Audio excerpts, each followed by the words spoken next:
Update muna nga tayo sa Gilas Pilipinas, lalo na dito kay Melora Brown. Ayon nga sa mga report ay handa na siyang magpakita ng Philippine passport upang maging player na ng Gilas Pilipinas. Samantalang si Justin Brownlee, marami ang nagtatanong, kaya pa bang buhatin ang Barangay Ginebra sa finals? Ngunit bago yan, pakipindot naman ang like, subscribe at ang notification bell para updated ka sa lahat ng aking ina-upload.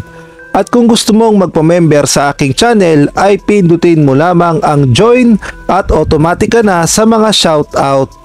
Kung atin ngang babalikan ang sinabi ni QMB na eligible siya maglaro sa Gilas Pilipinas as local player. Sinabi niya pa nga na before 16 years old daw ay nakakuha na siya ng kanyang Philippine passport. Kaya naman itong si Boss Al Francis Chua ay sinabi na ipakita niya muna ang kanyang passport bago siya maglaro sa Gilas Pilipinas. Kaya naman balikan natin ang buong sinabi ni Boss Al. We need to see the passport first. Diba? Like what happened to Clarkson dati, sinabit sa FIBA, di ba? So ayaw naman namin mapahiya ang FIBA. Kaya namin mapahiya ang SBP kung kami.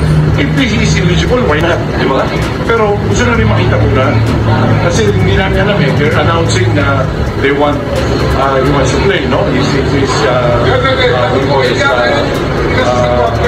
Pwede siya maglaro sa paper siya. Sabi makita namin. Gusto namin makita lahat. Mapacheck muna namin. Tawag namin isip. Kaya naman sa hamon na yan ni Boss Al na ipakita muna ni QMB ang kanyang Philippine passport ay sumagot na nga siya.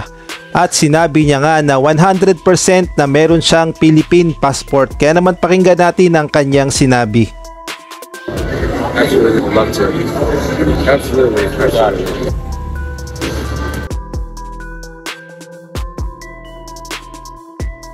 So malinaw na nga na sinabi ni QMB na 100% o sabi niya nga I got it. Ibig sabihin meron talaga siyang Philippine passport na magpapatunay na pwede siyang maglaro sa Gilas Pilipinas as local player. Sa laki ni QMB na 6'10 ay talaga namang malaking tulong siya sa Gilas Pilipinas at dagdag pwersa kila Kai Soto, Japet Aguilar at AJ Edu. Kaya naman subaybayan na lang natin kung kukunin ba siya ng SBP once na pinakita niya ang kanyang Philippine passport, at tignan natin kung kursunada rin siya ni Coach Tim Cone sa Gilas Pilipinas.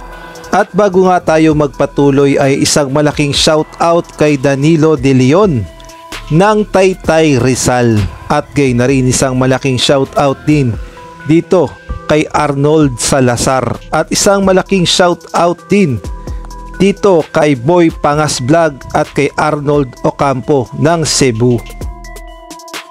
Samantalang dumako naman tayo dito kay Justin Brownlee na alam naman natin na kinuha pa rin ng SMC Corporation as import ng Barangay Ginebra sa ongoing Commissioner's Cup.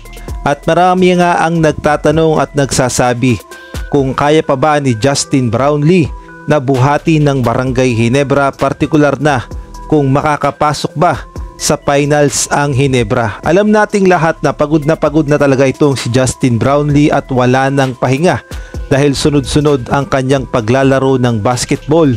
Nagsimula sa Indonesia, sa Gilas Pilipinas at tumiretso na nga dito sa PBA. Kaya naman malaking palaisipan kung kakayanin pa ba ni Justin Brownlee na buhatin ang Barangay Ginebra.